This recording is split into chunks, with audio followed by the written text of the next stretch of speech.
The desert sun was a giant, hot coin in a pale blue sky.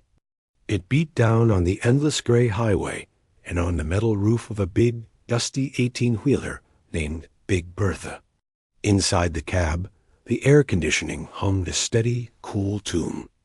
The driver's hands, wide and capable, rested lightly on the steering wheel. Her name was Martha, but everyone on the road called her Marty.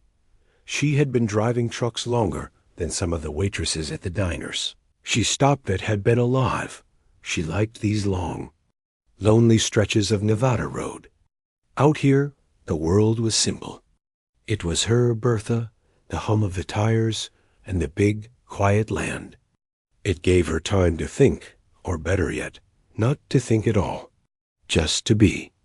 She was a big woman, with a kind face that had seen a lot of miles and a lot of weather. Her seat was worn in just right, and a faded photograph of a younger woman in an army uniform was tucked into the sun visor. Almost hidden. Bertha needed fuel, so Marty guided the huge rig off the highway and into a lonely rest stop. It was just a concrete slab with pumps, a dusty little building, and a couple of sad-looking picnic tables. She climbed down from the cab, her boots crunching on the gravel. The heat outside the air-conditioned cab hit her like a wall. She started the pump, the heavy nozzle clicking in the tank. That's when she heard them. At first, it was just a buzz on the edge of the world, like an angry bee. Then it grew into a rumble, and then a roaring thunder that filled the empty space. 5, 6, 7 motorcycles poured into the rest stop, a storm of chrome, black leather, and noise. They were a gang, calling themselves the Desert Reapers. Their bikes gleamed, but their eyes were hard and looking for fun. Marty kept her eyes on the pump numbers, hoping the noise would just go away. But men like this, they needed an audience. The leader, a wiry man with a mean squint and a tattoo crawling up his neck, kicked his stand down. His friends called him Cutter.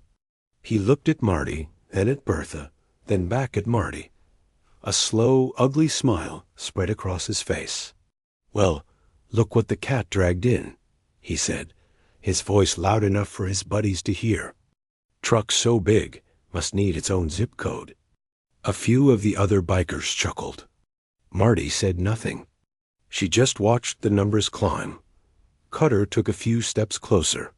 "Hey, Mama, you sure you ain't hauling the whole diner with you?" "Maybe you ate it." This got a bigger laugh. One of the younger bikers, trying to impress, walked over and slapped the side of Bertha's trailer with a loud bang. "Solid?" he yelled, grinning. Marty felt the old feeling then. A coldness in her stomach. A stillness. It was a feeling she knew from another life. She slowly turned her head and looked right at Cutter. Not with anger, not with fear.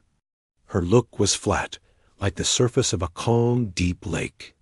It was a look that said she had seen him, and he was nothing new. For a second, Cutter's smile flickered. Her silence was louder than his shouts. It threw him off. Then, to save face, he snorted. "Come on, boys. Let's leave the statue to her pumping." He revved his engine with a deafening roar, and the gang peeled out, kicking up gravel that pinged against Bertha's tires. Marty finished fueling. Her hands were steady as she put the nozzle back. She climbed up into her cab, the familiar sounds of the door closing and the engine starting like a sigh of relief. She pulled back onto the highway, the big rig gathering speed. In her rearview mirror, the rest stop got smaller and smaller, but the quiet was gone. The peace of the drive was broken. She drove for a while, the desert rolling by. Then she reached over and flipped down the sun visor. The faded photograph looked back at her. A much younger Marty, her hair cut short, her posture stiff and proud in her army uniform. She wasn't smiling in the picture. She was focused. Behind her, on a rack, were rifles. She never talked about that time. Not to the other truckers, not to the waitresses. It was a closed book. The only thing she had kept from that life was a special case, locked and stored safely in the back of her sleeper berth. It held a rifle, an M1A, maintained with a care that was almost love. It was a piece of her old self, a skill she carried like a secret, a skill for precision, for calm, for hitting exactly what she aimed at, from a very, very long way away. She flipped the visor back up, hiding the picture. The highway stretched ahead, empty. But the encounter had left a stain. It wasn't the insults about her size. She'd heard those before. It was the violation. The slap on Bertha, her home. The shattering of her peace. She drove on, her eyes on the road, but a part of her was already shifting, settling into a different kind of calm. The calm that comes before a storm no one else sees coming. The desert watched, silent and huge, as Big Bertha carried its driver and her unspoken history further down the lonesome road. The highway hummed beneath. Big Bertha's wheels, a steady sound that usually smoothed out the wrinkles in Marty's thoughts. But not today. The cold feeling in her stomach from the rest stop hadn't gone away. It was just sitting there, a small, hard stone of quiet anger. She kept checking her mirrors, not even sure what she was looking for. The desert was big and empty, just like before. But it felt different now. The peace had been stolen. Then, about an hour later, she heard it. A low growl at first, almost like the wind. But Marty knew engines. This wasn't the wind. She looked in her big side mirror. A cloud of dust was coming up fast behind her. Then dots emerged from the dust, motorcycles.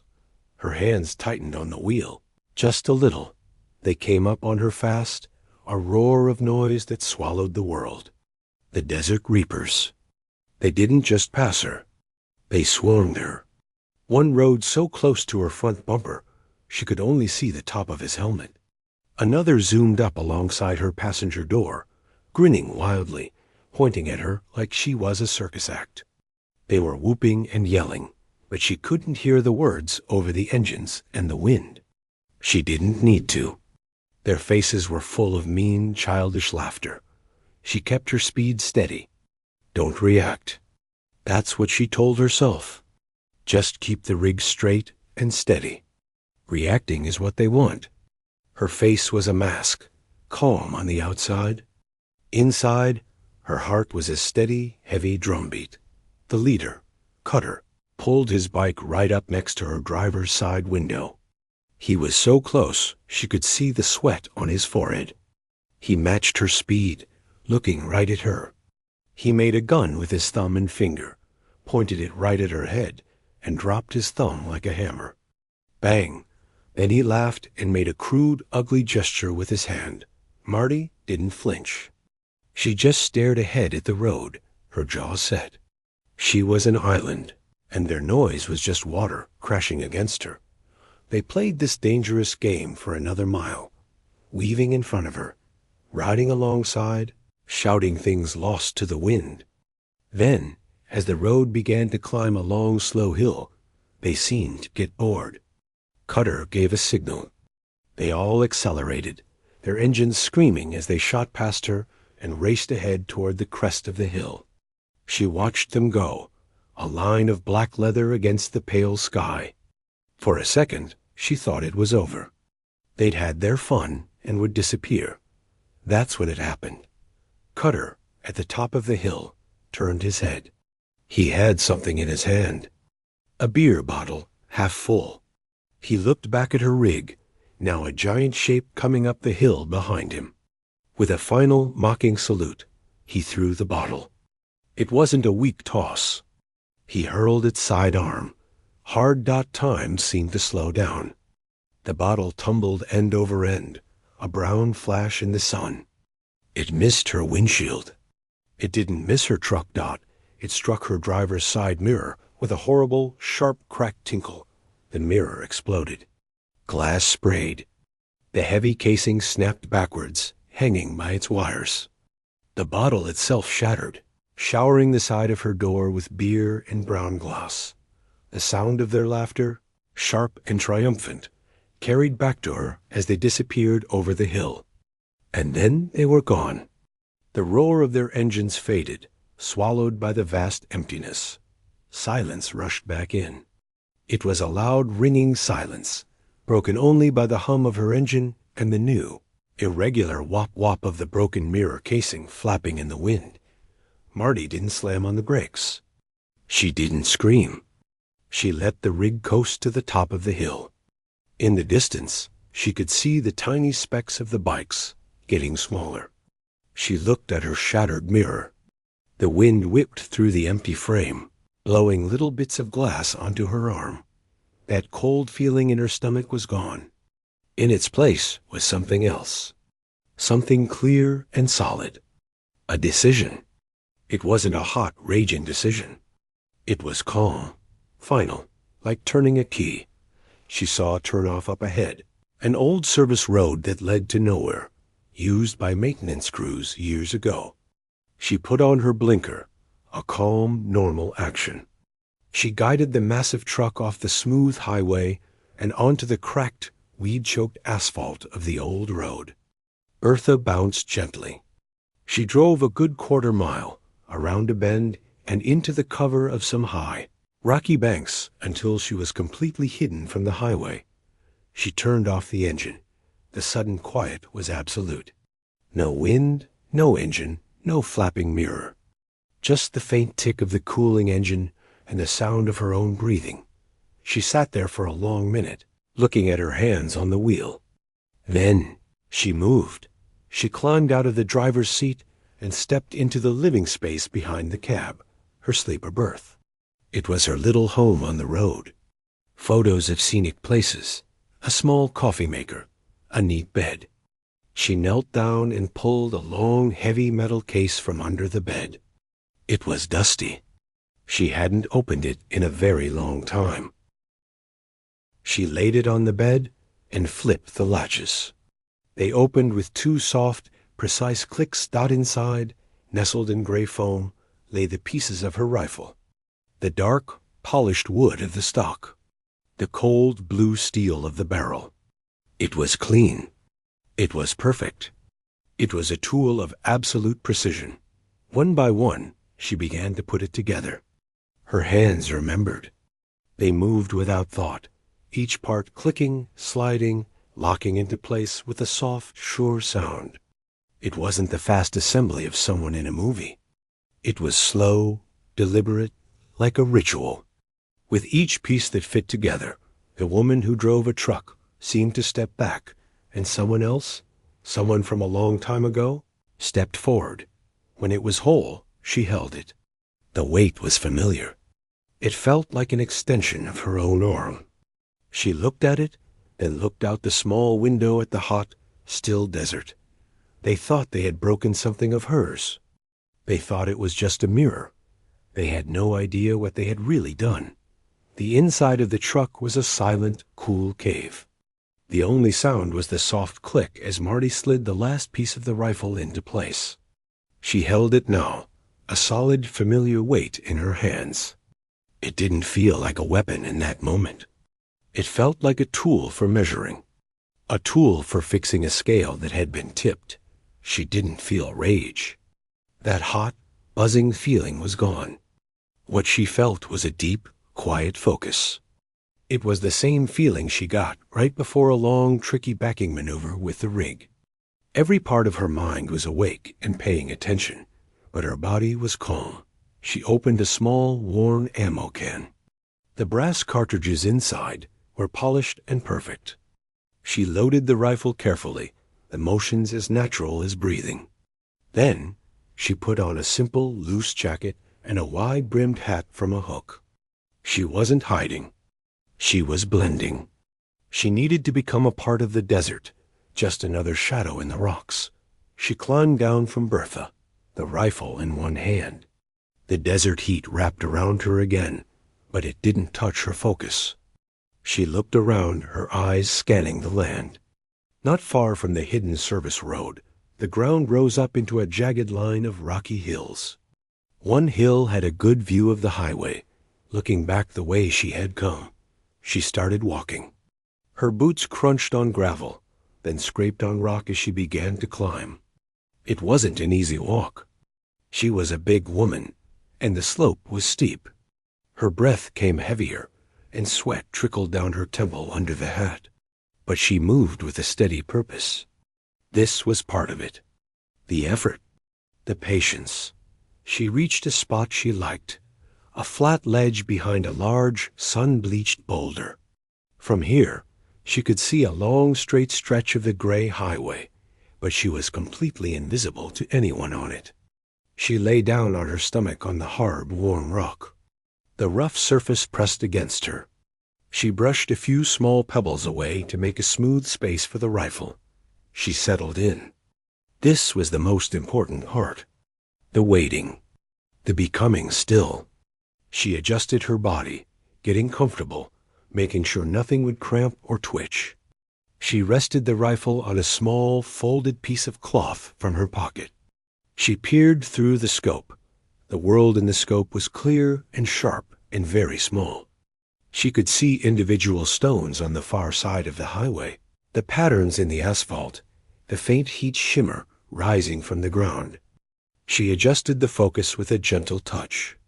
She wasn't looking for people. Not yet. She was learning the landscape through this tiny window. She noted a mile marker post, a dark crack in the pavement, a lonely, dead shrub. Then she rested her cheek against the smooth wood of the stock and just waited. Her breathing slowed, in and out, long, deep breaths. Her finger rested alongside the trigger guard, not on the trigger. Never on the trigger until you are ready. Her heart beat slow and strong in her chest. The sun beat down on her back, but she didn't feel it as heat anymore. It was just a presence. Minutes ticked by. A lizard scurried over a rock nearby, paused, and flicked its tongue. She watched it in her peripheral vision, her main focus still down the scope. A hawk circled high above, a silent black speck. She was part of their world now. She was another animal in the rocks. Waiting dot, her mind was clear.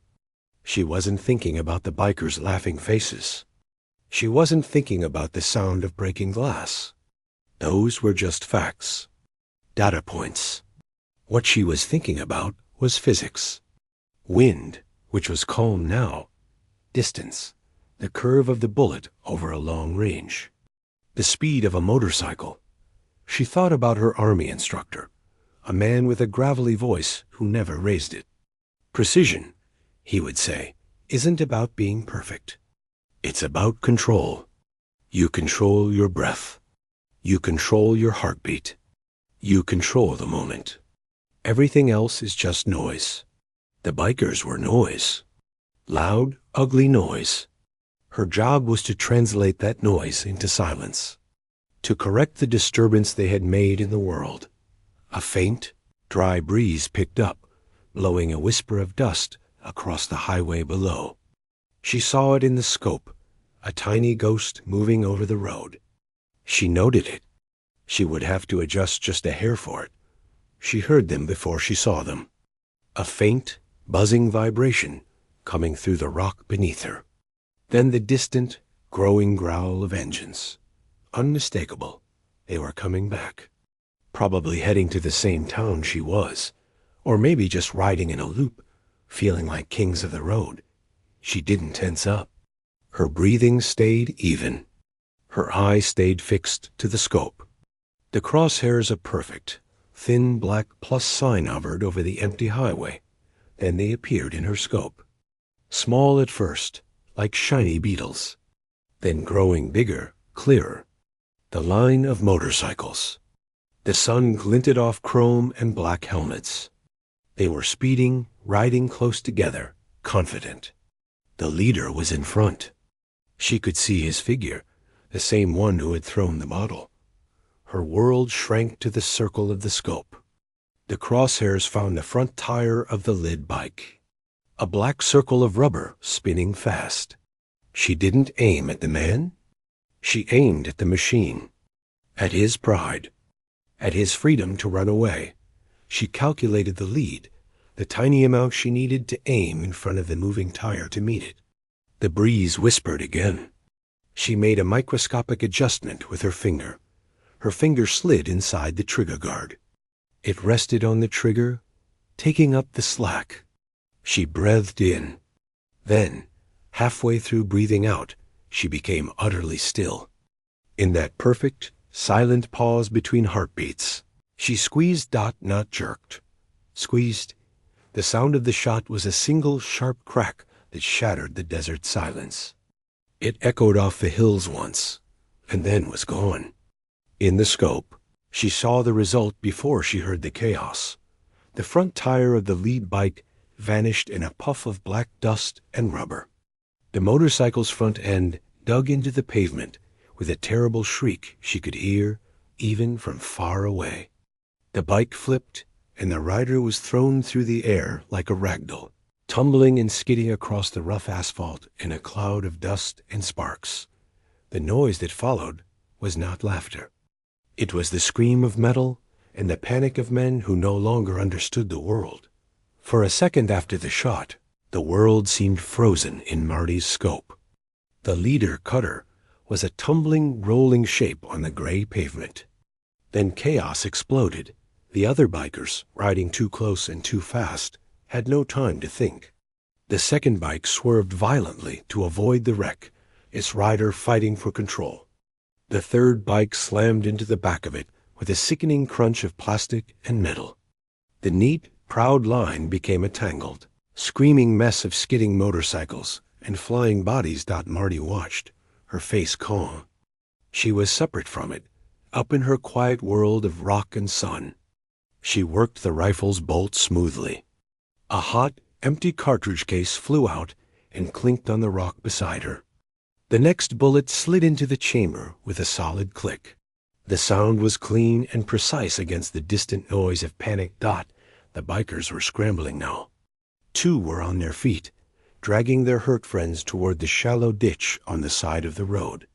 They were yelling, their heads snapping around, trying to find where the shot had come from. They looked at the empty hills, their faces confused and scared. They couldn't see her. They couldn't see anything. Marty let the crosshairs drift. She found a motorcycle that was still upright, its engine screaming where it had fallen on its side. She aimed low at the engine block. She breathed, paused, and squeezed again. Crack. This shot made a different sound. A deeper, metallic thunk. Smoke and a spray of dark oil burst from the bike's side. The engine noise coughed, sputtered, and died into a sudden, awful silence. Now there was one less way to run. A big biker with a red beard, who seemed less hurt than the others, pulled out a pistol from his belt. He started firing wildly toward the hills. The pops were small and pointless against the vast desert. He was shooting at nothing, at everything, just to feel like he was doing something. Marty ignored him. He was just making more noise. Her focus was absolute. She found another bike. This one had a rider trying to kick-start it, his leg pumping frantically. She aimed for the rear wheel, at the thin metal rods of the spokes. Crack. The wheel jerked. Several spokes snapped with pinging sounds. The tire went instantly flat, buckling and making the bike lean over like a wounded animal. The man jumped back, falling onto his behind in the dirt, staring at his ruined machine. She was not shooting to kill. She was shooting to dismantle. Piece by piece. Part by part. Each shot had a purpose.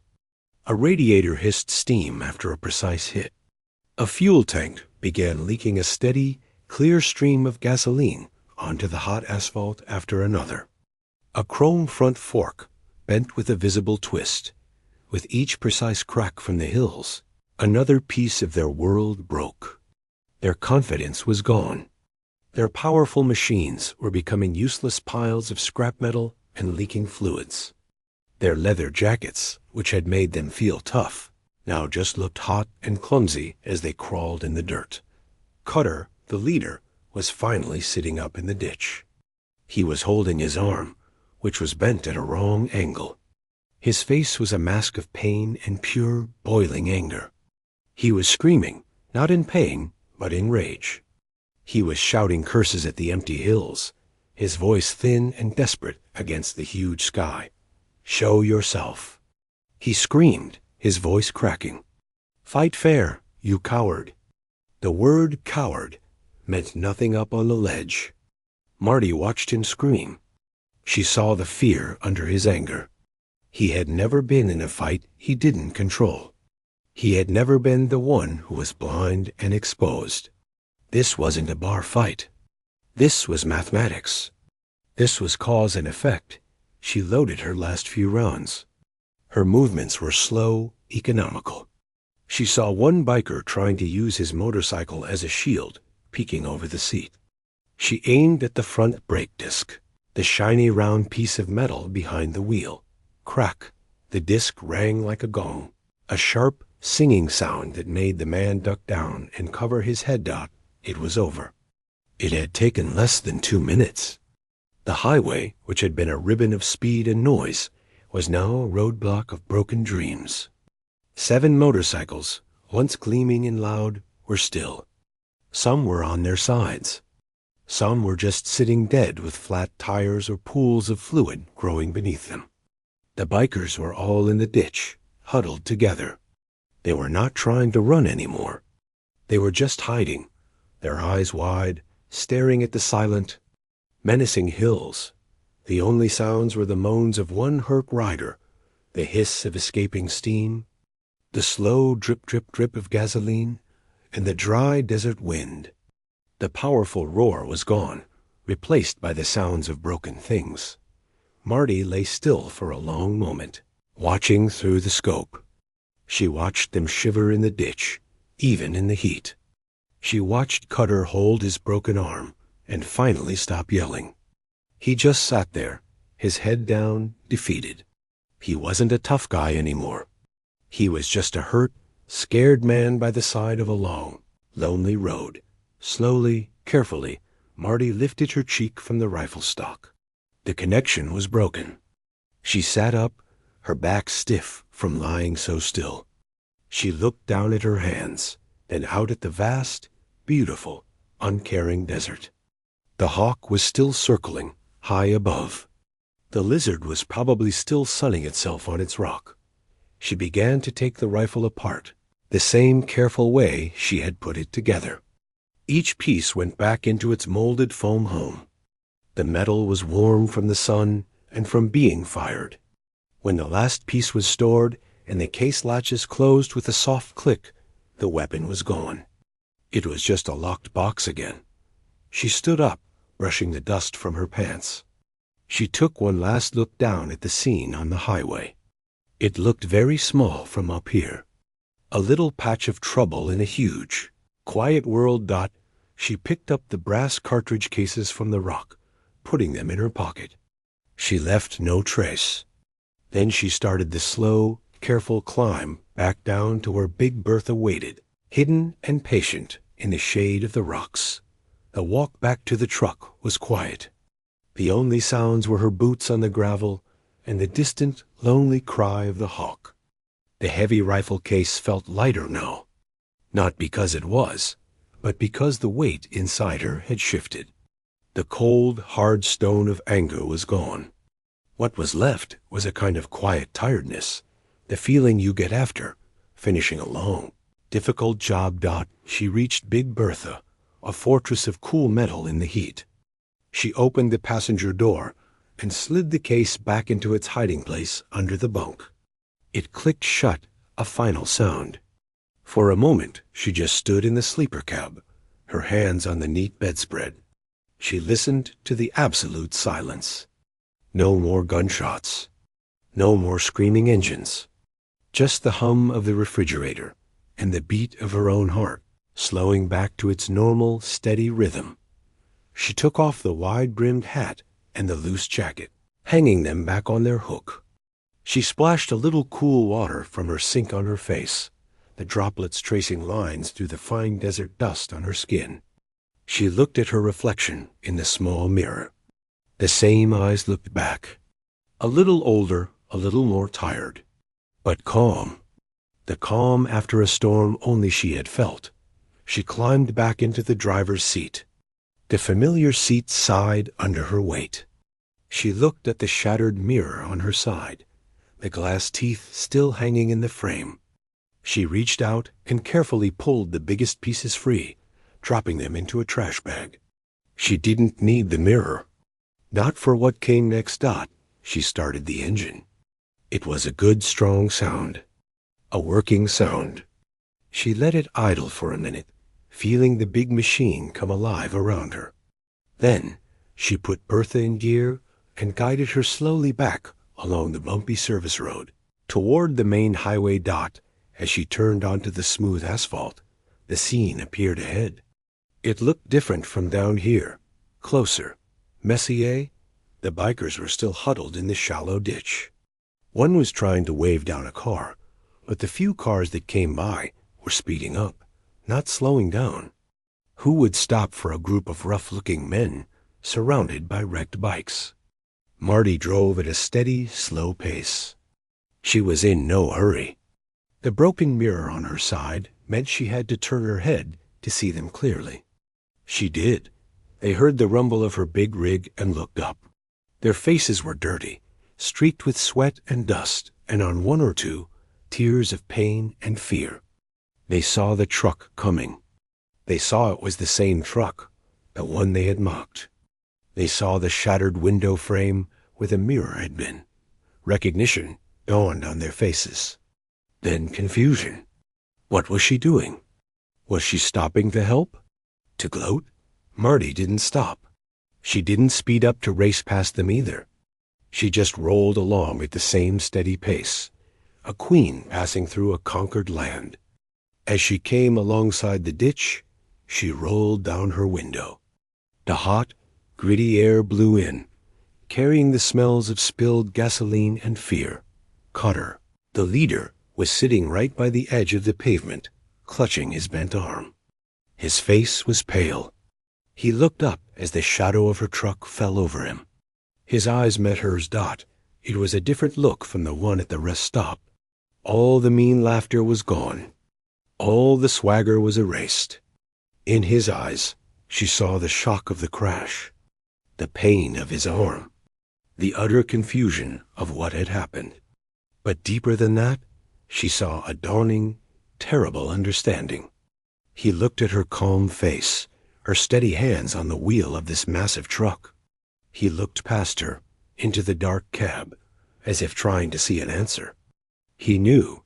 He didn't know how, but he knew. This wasn't a coincidence. The woman he had called names was connected to the nightmare that had fallen from the sky. Marty held his gaze. She didn't smile. She didn't frown. Her face showed no victory, no anger. It was as neutral and quiet as the desert itself. She gave him a single, slow nod. It wasn't a greeting. It was an acknowledgement. Asterisk, I see you. I see what you have become. Asterisk, then she faced forward again. She watched the empty highway ahead. She rolled up her window, cutting off the outside world. In her rear-view mirror, she saw them getting smaller. Little figures in a big ditch, surrounded by the broken pieces of their pride. They grew tiny, then became just part of the landscape, a smudge of color against the gray. Soon, the road curved and they disappeared from view entirely. Marty drove on. The miles began to unwind under her tires again. The sun was lower in the sky now, painting the clouds with soft orange and purple. She reached over and flipped down the sun visor. The picture of her younger self in uniform was there. She looked at it for a second, then flipped it back up. She thought about calling someone on her radio, maybe to report an accident back on the road, so someone would eventually come and help them. It would be the right thing to do. She thought about it, her hand hovering near the mic. Then she let her hand drop back to the wheel. They had phones, probably in their pockets. Let them make their own call. Her part in their story was done. A real smile, small and private, touched her lips for the first time that day. It wasn't about them. It was about the quiet inside Bertha's cab. It was about the steady hum of the engine, a sound she loved. It was about the long, open road ahead, clean and empty and full of possibility. She adjusted her grip on the wheel, settling in for the long haul. The desert stretched out forever, beautiful and harsh and forgiving of nothing. Marty Vance, once a sergeant, now a trucker, moved through it. She carried her secrets and her skills quietly, a gentle giant in a metal machine, leaving nothing behind her but dust and a lesson that would never, ever be spoken aloud.